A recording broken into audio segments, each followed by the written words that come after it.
다윗이 백성을 조사한 후에 그의 마음에 자책하고 다윗이 여호와께 아뢰되 내가 이 일을 행함으로 큰 죄를 범하였나이다. 여호와여 이제 간구하옵나니 종의 죄를 사하여 주옵소서. 내가 심히 미련하게 행하였나이다 하니라. 다윗이 아침에 일어날 때에 여호와의 말씀이 다윗의 선견자 된 선지자 갓에게 임하여 이르시되 가서 다윗에게 말하기를 여호와께서 이와 같이 말씀하시기를 내가 네게 세 가지를 보이리니 너를 위하여 너는 그 중에서 하나를 택하라. 내가 그것을 네게 행하리라 하셨다 하라 하시니 갓이 다윗에게 이르러 아뢰어 이르되 왕의 땅에 7년 기근이 있을 것이니까 혹은 왕이 왕의 원수에게 쫓겨 석 달 동안 그들 앞에서 도망하실 것이니까 혹은 왕의 땅에 사흘 동안 전염병이 있을 것이니까 왕은 생각하여 보고 나를 보내신 이에게 무엇을 대답하게 하소서 하는지라. 다윗이 갓에게 이르되 내가 고통 중에 있도다. 청하건대 여호와께서는 긍휼이 크신 우리가 여호와의 손에 빠지고 내가 사람의 손에 빠지지 아니하기를 원하노라 하는지라. 이에 여호와께서 그 아침부터 정하신 때까지 전염병을 이스라엘에게 내리시니 단에서부터 브엘세바까지 백성이 죽은 자가 7만 명이었더라. 아멘. 다윗의 인구조사.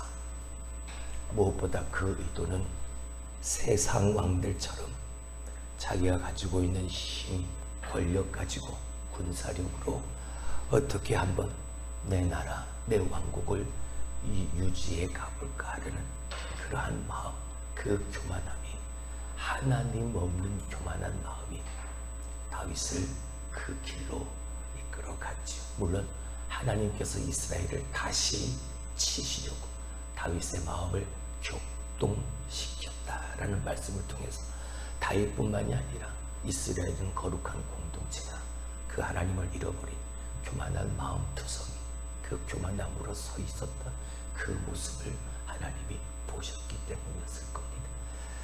다윗의 교만한 마음을 하나님이 이용하셔서 다윗의 인구조사를 통해 하나님은 작정하시고 예정하신 이스라엘을 치시려는 그 일을 시행하시려고 하셨죠. 여러분, 다윗의 가장 훌륭한 점이 무엇일까요? 물론 그는 지혜로웠고 힘과 능력이 있었고 준수한 외모를 가지고 있는 사람이었습니다. 근데 그런 눈에 보이는 외적인 그런 탁월함이 다윗의 훌륭한 점은 우리가 본받아야 될 그 훌륭한 점은 아니죠. 다윗이 가장 훌륭한 것은 다윗이 죄를 짓고 다윗이 실수했을 때 즉시 하나님 앞에 용서를 구하고 회개했다는 점일 겁니다. 할렐루야. 깨닫게 하시는 은혜가, 알게 하시는 하나님의 은혜가, 회개케 하시는 하나님의 은혜가, 그 하나님의 영이 다윗의 삶 가운데, 다윗의 마음에 계속해서 내주하시는 성령님의 역사가 끊이지 않는 그의 삶이었다는 것. 눈에 여러분에게 말씀을 드리지만 여러분, 우리는 실수할 수도 있고 우리는 죄를 지을 수도 있습니다. 그렇게 연약한 존재니까 하나님 내 마음은 원이로되 육신이 연약하여 자꾸 변명하고 핑계만 일삼는 게 아니라 내가 죄를 지었으면, 내가 하나님 앞에 실수하고 실패를 경험했으면 즉시로 하나님 앞에 돌아나와 눈물을 흘리며 통회하며 자복하는, 악어의 눈물이 아니라 참된 뜨거운 눈물을, 통회의 눈물을 하나님 앞에 흘리면서 용서를 구하는 것, 그것이 우리가 다윗을 본받아야 할 훌륭한 점이 되어지겠죠. 인구조사 결과를 보고받고 나서야 다윗은 자신이 하나님 나라의 통치 방식이 아니라 세상 나라의 통치 방식을 그대로 따르려고 했던 자기의 어리석은 모습을 보게 됩니다. 그리고 그 죄를 깨닫게 되어지죠. 그리고 하나님 앞에 회개하며 용서를 구하며 나아갑니다. 자, 우리 10절 말씀을 봅니다. 다윗이 백성을 조사한 후에 그의 마음에 자책하고, 그의 마음에 뭐가 들은 거고? 자책하는 마음이 들은. 내 행동에 대한 책임지는 마음이 들어요. 내가 하나님의 방법이 아니라 사람의 방법을 따랐고, 내가 나를 높이려고, 나를 세우려고, 나를 자랑하려고 내게 있는 힘을 과시하려고 사람들, 백성들, 칼을 뺄 수 있는 담대한 자들, 그들의 수를 세워본 거구나. 나의 마음속에 있던 그 교만한 마음을 다윗이 이제야 보게 되어진, 그리고 자책하는 마음이 든 거죠. 다윗이 여호와께 아뢰되 내가 이 일을 행함으로 큰 죄를 범하였나니. 바로 이 모습인 것. 내가 하나님 앞에 지은 잘못된 행위 하나하나, 하나님의 말씀대로 하나님의 통치 방식에 따르지 않았던, 사람의, 세상의 통치 방식을 따랐던, 다시 말하면 하나님 없는 삶을 살았던 내 모습을 하나님 앞에 가지고 나오는 거지. 내가 큰 죄를 범하였나이다. 여호와여 이제 간구하옵나니 종의 죄를 사하여 주옵소서. 내가 심히 미련하게 행하였나니. 죄를 짓고 하나님 앞에 용서를 구하는 것, 회개하는 것, 여러분 하나님의 자녀, 하나님의 백성, 믿음으로 사는 우리들의 삶에 가장 우선적으로 나타나고 드러내야 될 우리의 신앙의 모습이라 생각합니다. 그저 아무도 모르겠거니 덮어놓고 감추려 한다 해서 그것이 덮어지고 감추어지는 것이 아니죠. 세상의 모든 만물을 다 창조하시고 나까지 지으신 하나님이 모르시는 게, 그 하나님 앞에 숨길 수 있는 게 어디 있겠습니까? 하나님은 전지전능하신 분이신데, 우리에게 더 유익한 건 빨리 그 잘못된 행위들을 하나님 앞에 가지고 나오는 것입니다. 하나님 앞에 용서를 구하는, 오늘 다윗처럼 말이죠. 자, 이렇게 자신의 죄를 깨닫고 하나님 앞에 나와 용서를 구합니다. 내가 인구조사를 한 것이 하나님을 신뢰하기보다 내가 가지고 있는 힘, 군사력을 더욱더 의지하려고 했던 나의 그 그릇된 행동에서 비롯되어졌다는 걸 다윗 스스로가 스스로 깨달은 것. 그래서 자책하는 마음을 가지고 하나님, 내가 이 일을 행함으로 여호와께 큰 죄를 지었습니다. 하나님, 나의 이 미련함을, 어리석음을 용서해 주옵소서.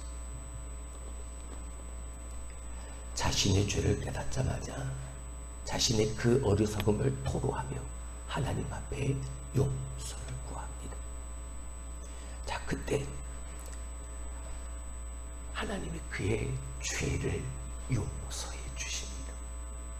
다시 한번 기회를 주시죠. 회개의 기도를 하고 난 이후에 아침에 눈을 떴더니 하나님의 선견자, 선지자 갓이 하나님의 말씀을 들고 옵니다. 지난밤 하나님이 선지자 갓에게 말씀하여 주셨기 때문이죠. 선견자, 선지자 갓의 말을 이 다윗이 들어보니까 하나님이 그의 기도를 들어주셨다는 걸 알게 되어집니다. 왜요? 하나님은 다시 이스라엘을 치시려고 다윗의 교만한 마음을 이용해서 하나님은 당신이 다윗을 경록해 하심으로 말미암아 그 일을 행하게 하셨으니, 어차피 이스라엘에게는 같은 생각, 같은 마음, 같은 행동으로 어리석은 모습으로 행하고 있던, 하나님 없는 교만한 마음으로 살아가는 저 이스라엘 백성을 치시려고 했던 하나님의 계획은 계속해서 유지되어지는 거예요. 근데 오늘 저 선지자가 가지고 온 하나님의 말씀을 들어보니까, 좋다, 네가 죄를 깨닫고 뉘우치니까 너에게 3가지를 줄 테니까 네가 그 가운데서 선택을. 하나님께서 다시금 다윗에게 기회의 손을 내어밀고 계신 것이죠. 이스라엘을 치시려고, 다시 치시려고 하셨지만 하나님은 그 이스라엘 전체에 대해 하나님이 치시려는 그 계획을, 다윗이 지은 죄에 대한 대가를, 그 형량을 감해 주시는, 무엇 때문입니까? 즉시로 돌이키고 하나님 앞에 나와 용서를 구하는 그의 회개하는 마음 첫 번째, 7년 동안 이 땅에 기근이 있을 것이다. 그리고 네가 원수들로부터 쫓겨다니며 석 달 동안 그 앞에서 도망하게 될 것이다. 그리고 3일 동안 전염병이 이 땅에 있을 것이다. 자, 네가 선택해라. 죄를 깨닫는 것 자체가 하나님의 은혜입니다. 할렐루야. 성령께서 내 안에 계시니까 성령께서 그 선한 양심을 통해 하나님 말씀 앞에 하나님의 뜻 가운데 오로지 서지 못한 내 모습을 보게 하셔서 깨닫게 하시니까 뉘우치고 회개하시니까 그건 하나님의 특별한 은혜인 거죠. 무엇보다 깨닫게 하시는 그 은혜 속에서 하나님은 다시 한번 그 깨달은 영혼에게 도움의 손을 내어 밀어주시니 다시 한번 회복할 수 있는 기회를 허용해 주시니 이게 은혜입니다. 다윗이 생각합니다. 그러면서 다윗이 이렇게 말을 합니다. 내가 너무나도 힘이 들고 고통스럽다. 자, 우리 14절의 말씀을 봅니다. 다윗이 가세게 이르되 내가 고통 중에 있도다. 얼마나 큰 고통이겠습니까? 내가 지은 죄니까 나 혼자 그것을 감당한다면 무엇이라도 어떤 큰 벌이라도 나 혼자 그걸 져야 한다면 질 수 있겠지만 이건 나 혼자 지는 게 아니죠. 7년 동안 기근이 있고 원수들에게 쫓겨다녀야 되고 무엇보다 전염병이 이 땅에 3일 동안 있게 되어지니까 이것을 고스란히 감내해야 되는 이 다윗의 마음이 얼마나 고통스러웠겠습니까? 그러면서 다윗이 이렇게 말을 합니다. 여호와께서는 뭐가 크시니? 긍휼이 크시니. 할렐루야. 우리가 감사해야 되는 이유는 바로 이거. 하나님은 긍휼의 하나님이시라는 거죠. 우리를 불쌍히 여기시는 하나님이시라는 거죠. 하나님은 우리가 망하기 위해서 망하도록 하나님은 우리를 징계하시는 분이 아니시라. 하나님은 우리를 깨닫게 하시고 알게 하셔서 바로 설 수 있도록 올바르고 의로운 그 길을 달려갈 수 있는 당신의 백성 삼으시려고 징계하는 것입니다. 하나님이 그렇게 우리를 사랑하시고 하나님이 그렇게 은혜로 우리를 긍휼히 여기고 불쌍히 여겨주시는 다윗이 자신의 삶을 통해서 지금까지 그 긍휼의 하나님을 경험했지 않습니까? 그래서 이 고통 중에 무엇을 선택해야 될지 그 선택하는 거 하나하나가 내가 선택하는 것 그 한 가지가 가져온 그 고통과 아픔을 생각하니까 도무지 견딜 수 없는 그 고통의 시간이 다윗은 하나님 앞에 그 긍휼하심을 구하는 하나님, 당신은 나에게 긍휼히 여기시는 하나님을 보여주셨습니다.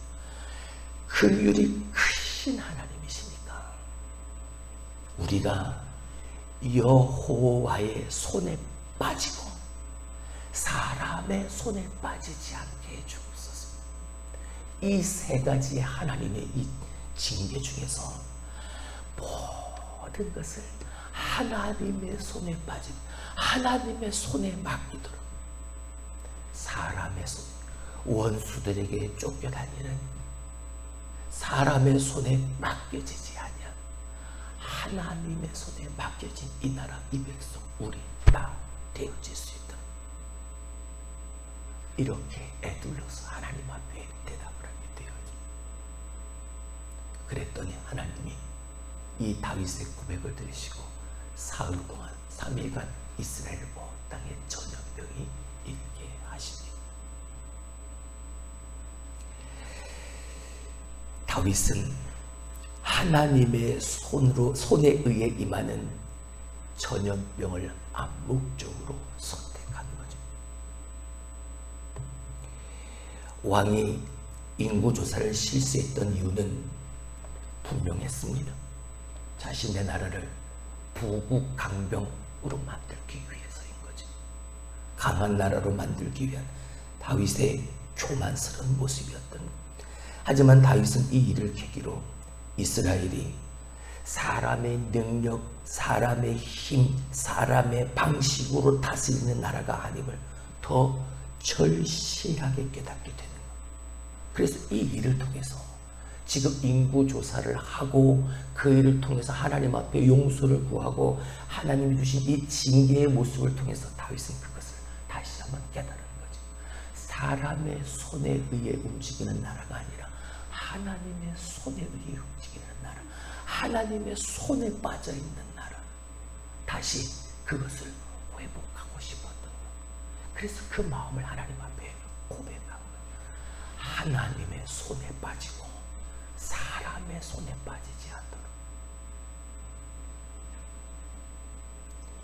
비록 어리석은 선택으로 나라의 재앙을 몰고 오기는 했지만 다윗은 이를 계기로 해서 더욱더 하나님의 손을 붙드는, 하나님을 의지하는 그것을 더 힘써야 할 것을 더 깊이 깨닫게 되어지고,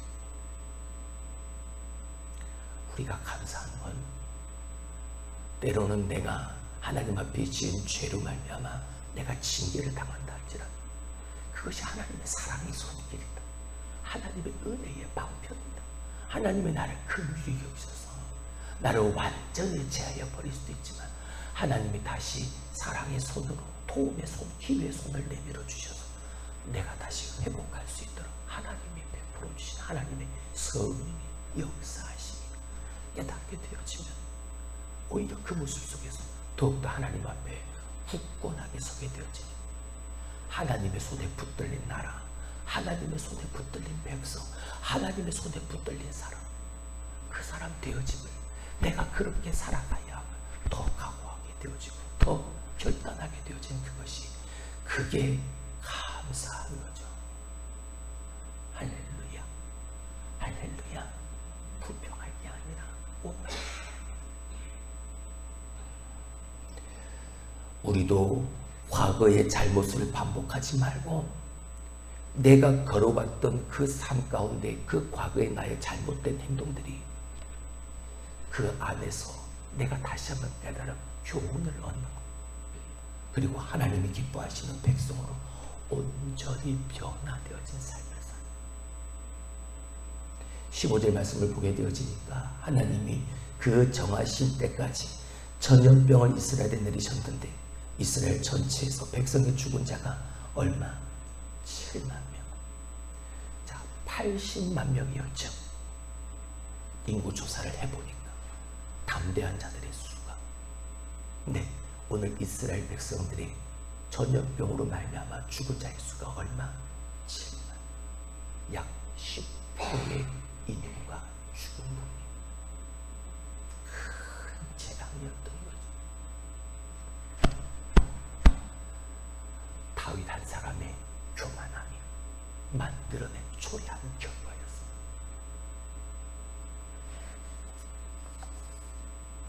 다윗은 교만이라는 올무에 걸렸습니다. 그리고 그 올무에 걸린 자신의 그 잘못된 그릇된 행동으로 말미암아 그는 엄청난 자기가 지은 죄에 대한 대가를 지불해야만 했습니다. 하나님이 다윗에게 3가지의 징계를 선택할 것을 명하셨는데 중요한 것은 이 3가지의 징계의 종류가 아닙니다. 이 3가지의 징계 앞에서 보였던 사람의 태도인, 다윗의 태도인 거죠. 그게 중요한, 하나님 앞에서 보였던 다윗의 태도, 그게 중요한. 하나님 앞에 다 맡겼지 않습니까? 하나님의 손에 빠지고 사람의 손에 빠지지 않게 하여 주옵소서. 다 하나님 앞에 맡기는, 하나님 앞에 그 태도를 보이는 겁니다. 그렇게 사는 거죠. 할렐루야, 할렐루야. 그게 중요한. 우리도 예상치 못한 방법으로 우리도 얼마든지 올무에 걸려 넘어질 수 있다는 사실을 기억하시길 바랍니다. 그래서 필요한 게 뭡니까? 늘 깨어 있어야 한다는 거죠. 저 앞에 올무가 있고 저 앞에 함정이 있는데 내 눈이, 영적인 눈이 감겨져 있다면 아무 생각 없이 함정에 빠지고 아무 생각 없이 올무에 걸려들 수밖에 없습니다.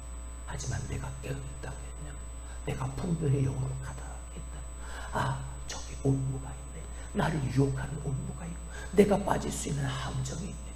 내가 발견할 수 있게 되죠. 그래서 넘어가고 피해갈 수 있는, 하나님의 긍휼을 잊지 않고 우리가 그 하나님 앞에 오늘도 늘 겸손함으로 살아가게 되어질 때 내 안에 하나님 없는 교만함이 아니라 하나님으로 가득한, 그래서 그 하나님만 경외하는, 그 하나님을 두려워하는 참된 겸손의 삶을 살아갈 때 우리는 죄의 올무가 아닌 주의 멍에를 매게 되어지는, 그리고 그 주의 멍에는 주님이 가벼이 하시게 되어지는 진정한 쉼을 우리는 누리게 되어질 수 있는, 할렐루야, 다 하나님 앞에 내어 주님께 내어놔. 수고하고 무거운 짐진 자들아 다 내게로 오라. 그 주의 멍에를 메고 주님께로 나아가 내가 그 짐을, 그 무거운 걸 가볍게 내가 해줄게. 할렐루야. 우리의 그 은혜를 누리면 되는 거죠. 사랑하는 성도 여러분, 교만이 불러왔던 하나님의 진노, 근데 그 진노 속에서 다윗은 온전히 깨닫고 하나님 앞에 용서를 구하고 회개함으로 하나님의 손에 맡겨진 나라, 하나님의 손에 맡겨진 백성도 다시 그것을 회복하는 그 기회로 삼게 되어집니다. 그리고 이어지는 16절 이하 25절, 이제 다시 그 예배의 회복을 통해서 하나님 앞에 온전히 그렇게 서게 되어지는 은혜를 누리게 되어집니다. 여러분, 우리도 이러한 은혜를 온전히 누릴 수 있길 주님의 이름으로 축원합니다. 온전히 하나님 앞에 바로 서서 우리가 하나님 앞에 드리는 내 삶의 예배, 모든 삶의 순간순간마다 하나님으로 가득, 예수로 가득, 성령님으로 가득. 그래서 그 성령님을 따라 행하는 자가 되어져서 오늘도 성령의 감화, 감동, 역사하심을 받고 인도하심을 받고 사로잡힘을 받아 내 삶에 그 성령의 능력이 활용되어져서 성령의 열매를 가득 맺어가는 저와 여러분이 될 수 있게 주님의 이름으로 축원합니다. 하나님의 손에 다 맡기면서 말이야, 하나님, 당신의 손에 빠지게 하여 주옵소서. 당신의 손에 붙들리게 하여 주옵소서. 할렐루야. 기도합니다.